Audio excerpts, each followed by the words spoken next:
Hello friends, welcome back to the channel. I know last week, actually the week before, I said the next video was going to be a podcast episode, and then I got so busy with work last week that I didn't have time or energy to do a podcast episode, so sorry about that. I don't really know what else to say. Hopefully, I'll be able to make it up in the future. I'm not going to promise anything, but yeah, today we are doing tier 8 of the Iceberg. Also, I want to mention in the last tier, I forgot one of the films. So I'm going to cover that film really quickly here, and then we'll get into tier 8. But as per usual, before I get into it, the links will be down below. So if you want to see the original Iceberg that I did not create, okay, you can see the original one down below. I'll also have the link to my Letterboxd account or my Letterboxd list of all of the movies because there are quite a few, and if you are interested in a specific one, it'll be easy to find them there. I tried to put them in order so that way when you view them, you can view them in the tier list order so it's not confusing. Either way, let's get into it. The film that I missed last time was called Braid. It's a 2018 film directed by Mitzi Perron and starring Madeline Brewer, Imogen Waterhouse, and Sarah Hay. The film is also known as Dying to Play or Nobody Leaves. This is an interesting psychological horror in that these two young women are drug dealers, and when they lose their stash, they decide that they're going to steal from a mentally ill friend that they had from their childhood. And this mentally ill friend is like very wealthy, lives in a big mansion, and so when they go to steal her money, they discover that this mentally ill friend is also very unstable and wants to play a seemingly sadistic type of game. This film also incorporates kind of the outsider who is trying to figure out what's happening, and in this case it's a detective who's trying to sort of see what's happening. It also stars the same girl as the main character in Cam, which we covered a few tiers back, I believe. With that out of the way, let's get into tier 8. Starting with Angel Heart. It's a 1987 film directed by Alan Parker and starring Mickey Rourke. The film is based on the 1978 novel Falling Angel by William Horsemen. I feel awful because I don't really know what the pronunciation is with H and J right next to it. This film is considered a neo-noir sort of psychological horror, which if you don't know what noir is, it's a classic sort of film genre, usually sort of like dark, usually in black and white, and kind of has more of very contrasting sort of imagery. But in this particular story, the main character, Harry Angel, is a private investigator in New York, and he is investigating the disappearance of a man named Johnny Favorite. And within his investigation, he ends up traveling to New Orleans, and this is where he sort of discovers that it's a part of a much larger plot of murders. Circle is a 2015 film directed by Aaron Han and Mario Michon. It's sort of an ensemble cast. There's a lot of people in the cast. If you know the film 12 Angry Men, then you know it's about these men who are discussing a very serious topic between themselves, and this is sort of a similar concept where these people wake up and they are in a circle facing one another, and they kind of have to figure out the rules of the game of their captivity. I remember being very interested to see the film when it was coming out because the concept itself was interesting to me. Why are they there? What's going on? A lot of the questions that they have within the film, as well as one of the caveats or one of the rules of this sort of game is that one of them is killed every 2 minutes or if they try to leave. Part of what they discover is that they also have some amount of control over who gets killed, and so a lot of it has to do with, kind of human nature, how we make decisions, and, it's a room full of a lot of different people from a lot of different backgrounds. There's older people, there's children there. Like, it's obviously, I think it's an interesting concept, and the film isn't that bad, but at the same time, I think that this film, once I got to the ending, it was another film that I felt like the ending was a very strong point in it, and it sort of undercut a lot of what was going on with the plot before, so I just think it has a very low rewatchability. Darling is a 2015 film directed by Mickey Keating, starring Lauren Ashley Carter, and is also happens to be in black and white. The film takes place over 6 chapters, and it's about this woman who pretty much loses her mind as she is like in her apartment. With the film being in black and white and also just like a woman going insane in her own head, it very much reminds me of Roman Polanski's Repulsion, if you've seen the film, which I believe was on this iceberg pretty high up, and I've seen the film. I think at this point we all know my opinions on like woman goes crazy by herself sort of films. It's not to say that this film would be a bad watch, because these can easily be very interesting films, but also as like an AFAB person who like struggles with mental illness, I don't really care for these types of movies. The Final is a 2010 film directed by Joey Stewart and stars sort of an ensemble cast. It has a lot of different people in it. There's like 3 or 4 sort of main characters, and then there's a lot of other characters that we're introduced to throughout the film. The film is about when like nerds take revenge, pretty much. It's about a group of outcasts, all sort of like outcasts for different reasons, and they pretty much decide to kidnap / take hostage the popular kids at their school so that they can get revenge on them, and it just takes some dark turns, very like violent sort of turns. Unfortunately, I saw someone talk about this film. I can't remember who it was, but they sort of did a review of the film, and they kind of read it to filth. I also feel like the poster for this film doesn't really do it justice. Like, it doesn't really represent the film accurately. I feel like the poster makes it look like it's going to be sort of a more paranormal or supernatural type of horror, when in reality it's not. It's a psychological horror. Horsemen is a 2009 film directed by Jonas Akerlund and stars Dennis Quaid.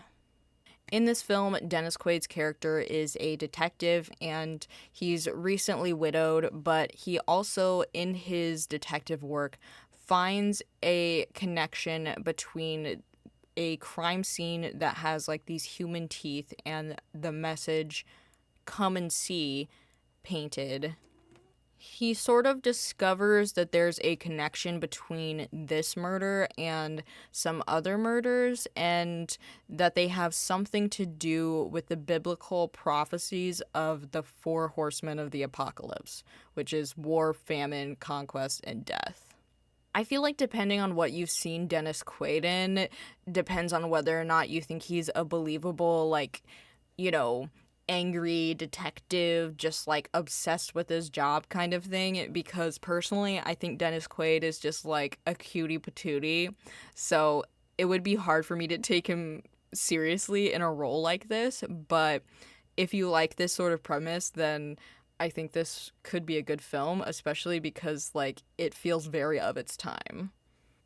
Identity is a 2003 film directed by James Mangold, starring John Cusack, Ray Liotta, and Amanda Peet. The film follows 10 strangers that end up being stranded at a motel during a rainstorm, and as they are trying to like get to know each other and whatnot, they realize that they're being killed off one by one. It's one of those sort of whodunit films, which it's directly inspired by Agatha Christie's And Then There Were None, which is like the OG whodunit. Magic is a 1979 film directed by Richard Attenborough, starring Anthony Hopkins, Anne Margaret, and Burgess Meredith.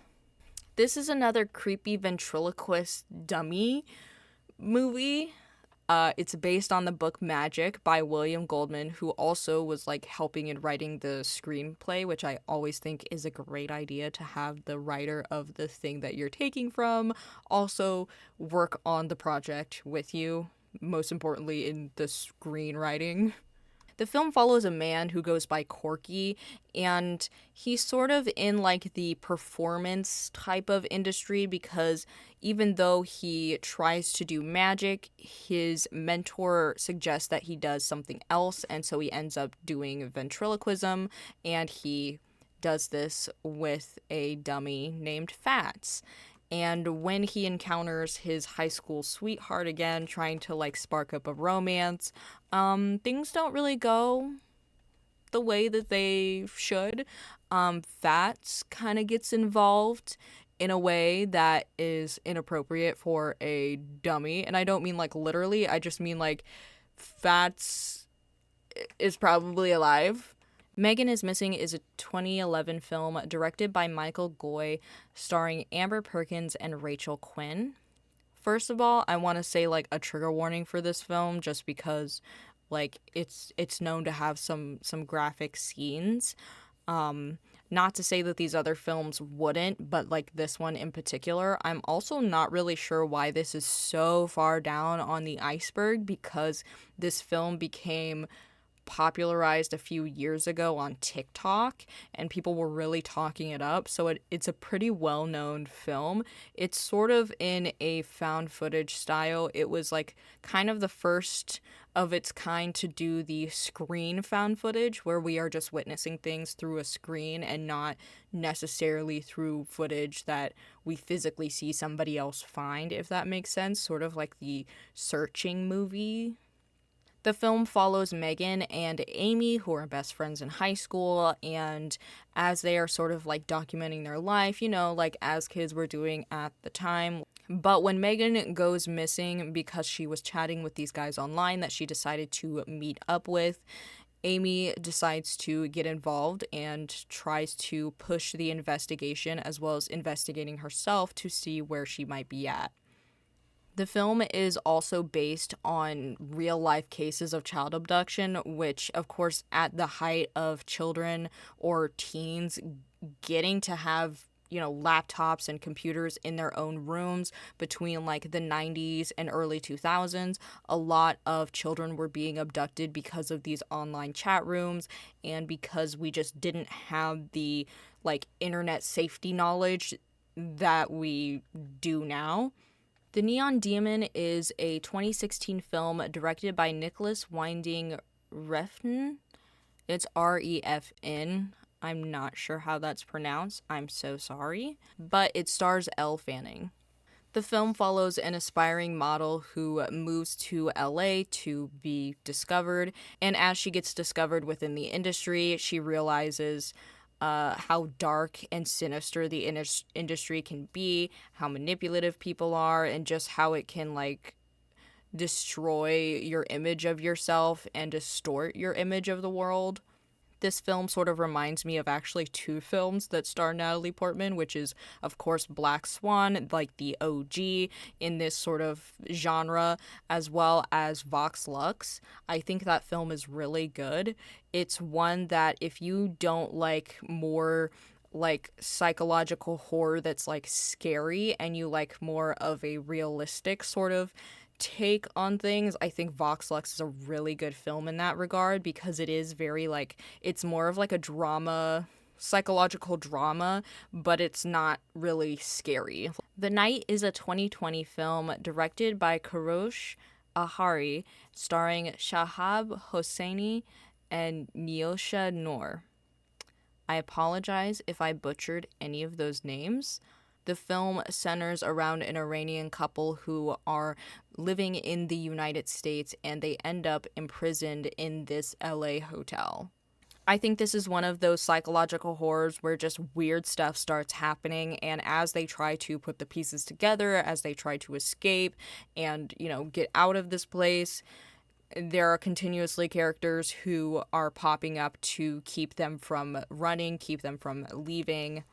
I especially love to see more POC directors and actors in films, and this I think is a great new addition to the genre. Sisters is a 1972 film directed by Brian De Palma, starring Margot Kidder and Jennifer Salt. So I have mixed feelings about Brian De Palma films. Not anything bad so much as just I always have a mixed feeling about Brian De Palma because of the way that he's done a few of his past films. And this film, I've seen it. It's an interesting film. So the film follows a Staten Island reporter who thinks that she saw a murder happen in the apartment across the street, through the window.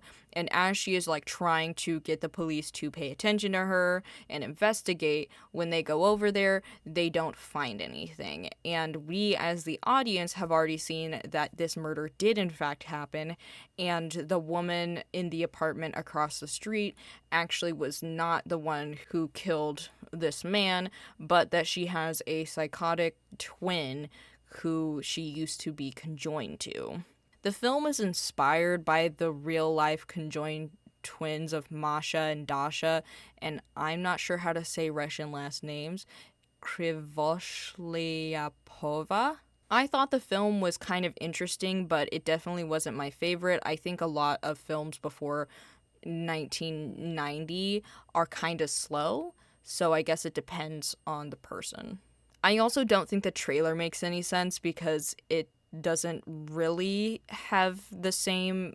it's one of those things where if you saw the trailer and then you saw the movie, you'd be like, oh, I thought it was going to be a lot different than what this trailer is showing me.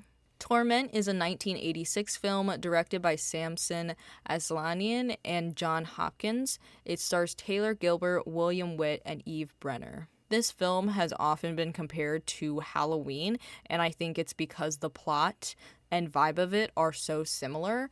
Essentially, a psychotic killer goes after women and decides to come after the girlfriend of the detective who has been trying to capture him. So you can see how it's kind of similar to Halloween in the sense that there's this masked man going after a very specific woman. And obviously in Halloween, the premise is slightly different, but I do think if you like Halloween, you will also like this film. See No Evil is a 1971 film directed by Richard Fleischer. This film is one of those dude comes after disabled lady film. I swear there's one on every tier, but this one in particular is a blind woman who lives out in a giant country house, and this person comes after her. It's if you like Hush, you'll like See No Evil. The Unseen is a 2016 film directed by either Jeff or Joff, depending on how you pronounce that. I know some people who spell their name Geoff pronounce it as Jeff, and other people pronounce it as Joff. And it stars Aiden Young. The film follows a man who develops a mysterious condition where he starts to disappear. You know in Back to the Future when he has to get his parents back together or he's gonna disappear? Kind of like that. So he's slowly disappearing, and this is when he decides that he needs to find his family, find his missing daughter, because his daughter goes missing even though he sort of had abandoned his family at one point. And of course, at the same time, he's trying to keep it a secret that he's disappearing, which, I mean, if he's turning invisible, it's not really like he's disappearing. I'm not gonna lie, I don't know if this would be considered psychological horror. I mean, at least on the main character's part, it's psychological horror, but I think in total, it has more of a sci-fi element to it, actually, or maybe a fantasy element. Possession is a 1981 film directed by Andrei Zolowski. It stars Sam Neill and Isabel Adjani. And this film didn't really become popular at first until it got a cult following. And honestly, it looks really good for 1981. Like, I honestly thought that this had been made much later. The film follows a couple who the man is sort of an international spy, and when he comes home one day, he finds that his wife wants a divorce, that she has found someone else. But she won't say who, and she starts to act a little weird. She starts to exhibit some disturbing behavior.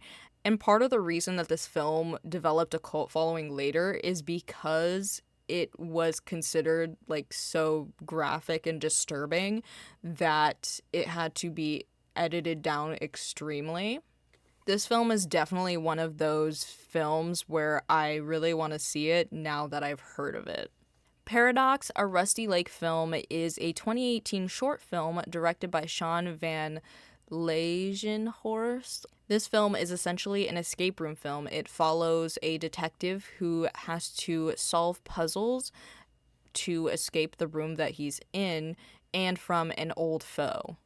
I'm not gonna lie, I'm not really sure why this film is on here. I'm sure it's an amazing film, and I highly recommend watching short films, but generally I feel like when we're talking about films, we're talking about feature-length films, even though I highly recommend checking out the short film world because there's so many good short films out there and so many amazing filmmakers who would do very well making feature-length films. So I'm not knocking this film. I just was like surprised to see something that was a short film on there when there are just so many short films that would probably also fit this category. Like if you're into more like horror types of things, I would highly recommend checking out Corey Kenshin's Spooky Scary Sunday series because he shows a lot of short films that are very scary and it brings light to a lot of amazing filmmakers out there. So if The Stylist is a 2020 film directed by Jill Gevargizian, starring Najara Townsend. But the film is about a woman who is a stylist and she has murderous tendencies. She kills her clients and then she scalps them to sort of cope with this self loathing that she has. And in trying to suppress those desires, when her friend asks her to do the hair for her wedding, and that friend, her wedding friends, don't really take a liking to her, she has to try to suppress those urges even more, and it doesn't really work out.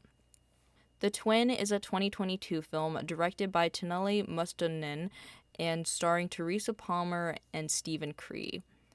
I think it's really interesting when directors put like a little bit of themselves sort of into the films, in the sense that it's very clear that the director is Finnish, and so the characters move from Finland to New York, but it follows a family, more specifically the mother, who has to deal with the emotions and sort of grief when one of her twin sons passes away. This is one of those, like, the child is kind of creepy, but also, like, in trying to deal with this loss, the people around her kind of make her feel like she's crazy a little bit. Yeah, just like some weird things happen. Fear in the Night is a 1972 film directed by Jimmy Sandster and stars Judy Geeson. The film also goes by Dynasty of Fear and Honeymoon of Fear. The film follows a woman who is recently recovering from what they call a nervous breakdown. It kind of depends on how you would like describe that, but essentially the woman is just mentally a little fragile, and she moves with her husband to this sort of like all boys school, and she ends up being terrorized by a one-armed man, and nobody believes her. This is one of those films where I think it would be really funny to watch. Like, I just don't know if I could take it seriously, especially because it does employ the female hysteria as, like, a narrative, and we all know how much I like sort of hate the idea of just like women be crazy, but also this in a way feels so campy. I kind of love it. Case 39 is a 2009 film directed by Christian Alvar and starring Renee Zellweger, Jodelle Ferland, and Bradley Cooper. This is a pretty interesting cast for a psychological horror film. The film follows a social worker who tries to protect this young girl from a seemingly abusive family, but as she does that, she learns that this little girl is not quite right. I've seen this movie, and for one, I think it's a fun little watch. Like, I thought it was an interesting movie, but also like seeing the cast now is kind of funny because of course Renee Zellweger, she's got this like cutesy little voice, and she's like the woman who is in B Movie, like she plays the woman's voice in that. Then you have Jodelle Ferland, who I believe is the little girl from Silent Hill, I think. And then, of course, Bradley Cooper. I've talked about him before in Midnight Meat Train, but he's in like 1,000 other things. If you like creepy little kids, supernatural type of things, then that's a good film to watch. Speak No Evil is a 2022 film directed by Christian Taftrup, starring Morten Burian and Sidsel Seem Koch. I am not good with European, specifically Nordic names. The film follows a Danish family who goes to Italy to go on vacation or a holiday, and they meet this Dutch family that they decide to meet back up with in the future. Like, they get an invitation from them, but when they do, turns out this family is not as great as they thought. And interestingly enough, and I think this makes way more sense, but in Danish, the film goes by The Guess, and I feel like that probably makes more sense in terms of like describing what the film like is about. Even though Speak No Evil obviously like references like a main theme about the film, this is one of those seemingly normal, something happening, but something's a little off, and then we learn later why something is off. You Are Not My Mother is a 2021 film directed by Kate Dolan, starring Hazel Dupe, Ingrid Craigie, and Carolyn Bracken. This is an Irish film. This is a really good film. It is one of those, someone goes missing, they come back, and they don't seem to be who you thought they were. Like, they come back as a different person. And in this case, it is her mother who goes missing for like a day or two, but then when she returns, she is very different than when she, left. And this is one of those films that sort of deals with like the issues of like family, sort of like intergenerational like trauma, things like that. It has like strong themes that go along with that, but I thought it was a really good movie. Chained is a 2012 film directed by Jennifer Lynch, starring Vincent D'Onofrio, but it also has some other people in it. Essentially, the serial killer decides to take a young boy prisoner and holds him captive with a chain. And as this kid gets older, he is watching this man do like horrific things, and the film sort of explores the relationship between captor and captee, sort of the psychological damage and I guess mind games it sort of takes to be in that situation, how going from a young boy to a young man watching horrific things happen can, greatly affect who you are and like sort of who you choose to be. Obviously, this isn't like a coming of age movie necessarily, but there's definitely that element of, making choices about who you're going to be. Citadel is a 2012 film directed by Kieran Foy, starring Aneurin Bernard. I'm not sure if that's how you pronounce that at all. This is an Irish film, so the names they look one way but are something completely different. The film follows a man who is agoraphobic, and when his daughter gets taken from him by this like gang of feral children, I guess. He decides to ask a priest to help in saving his daughter. The film is considered an example of hoodie horror, which is sort of this idea that, like, this, like, feral, lower class, or, like, underclass type of people will, like, sort of try to, like, I don't know, get you, sort of? I don't know. It's just kind of a fear of, like, poor people, pretty much. Doctor is a 2012 film directed by Kim Song-hong and stars Kim Chang-won and Bae So-eun. This is a South Korean film, and oh my gosh, it was impossible to find a trailer for this film. Essentially, a plastic surgeon decides to do some body mods, some body experiments on his victims, and this woman comes to him wanting to have, like, the perfect image, the perfect body, and things kind of take, like, a little psychological turn. I've had this one on my list for a while. I'm not sure if it would be good or not, though. Like, honestly, there's so many other good, like, Korean films out there, and this one just doesn't look as good to me, but I'm not saying you shouldn't watch it. I'm not saying it's bad, because I haven't seen it. A Field in England is a 2013 film directed by Ben Wheatley, starring Julian Barrett, and it's a UK film shot in black and white. The film takes place during the English Civil War, and when a few men decide to desert, they end up stumbling upon this man who is an alchemist, and he believes that there's buried treasure in his field, and so he forces them to try to find the treasure. This film honestly doesn't sound interesting to me. I don't know. There's just nothing in it that interests me. I'm not saying it's bad. Again, it doesn't interest me. Kill List is a 2011 film, also directed by Ben Wheatley, and starring Neil Maskell, Mayana Buring, and Michael Smiley. The film follows an ex-soldier who decides to take up contract killing. However, things get kind of out of control as the stakes are raised by his new employers.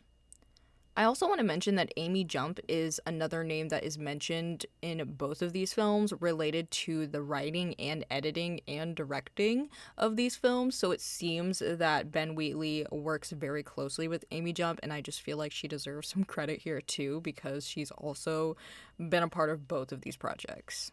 Vivarium is a 2019 film directed by Lorcan Finnegan, starring Imogen Poots and Jesse Eisenberg. This is another one of those films that I feel should be a lot higher on the Iceberg, just because I feel like you could not go anywhere without seeing some sort of trailer for this film around 2018, 2019. Just because, like, Netflix really wanted you to watch the film. Essentially, this couple decides to look at a suburban neighborhood to see if they'd like to move there, but as they are there, for one, things are really weird and really off, but also they end up getting stuck there, sort of in, like, a loop. And when they get stuck there, they end up having to sort of take care of this, like, child robot type of thing. I feel like what I've seen about this film is that people either like it or they really don't like it. And I don't know. I like the premise of it, like being trapped and like having to live in this place where you really don't want to live. And also sort of it, I think, touches on that like millennial fear, but also like the inability for like millennials to like own a house and start a family, even though that's like what everyone expects them to do. The last film on tier 8 is Wildling. It's a 2018 film directed by Fritz Baum and starring Belle Powley. The film follows a teen girl who is held captive and is taught to fear the outside world. However, after she sort of discovers this like dark secret about her captivity, about like her childhood essentially, she starts to realize something more about her freedom and about the outside world. To me, it's giving like Werewolf Girl, you know, where like she gets to go to school and like she's trying to like figure out how she fits in, but then there's also like this dark storyline that's happening behind the scenes of like her family, what's going on like with everyone trying to like investigate what is happening between like her and the person that she knows to be like her dad. Very interesting. Also, I like Belle Powley a lot. So, but that's all of the films for tier 8 of the psychological horror Iceberg. I do want to try to put something in between the next tier. Hopefully, I will actually get around to making a podcast episode sometime this week. I'd really like to make 2 podcast episodes so that way, like, you guys can sort of have to sort of like make it up. But again, I'm not gonna promise to. But hopefully you enjoyed this video. The links will be in the description down below, like I said, for the letterboxd list as well as the original Iceberg, and then any other links like the podcast link to follow on Spotify, or if you want to like just see if you want to follow me on Letterboxd. So, but that's all I have for you. I will see you in the next one.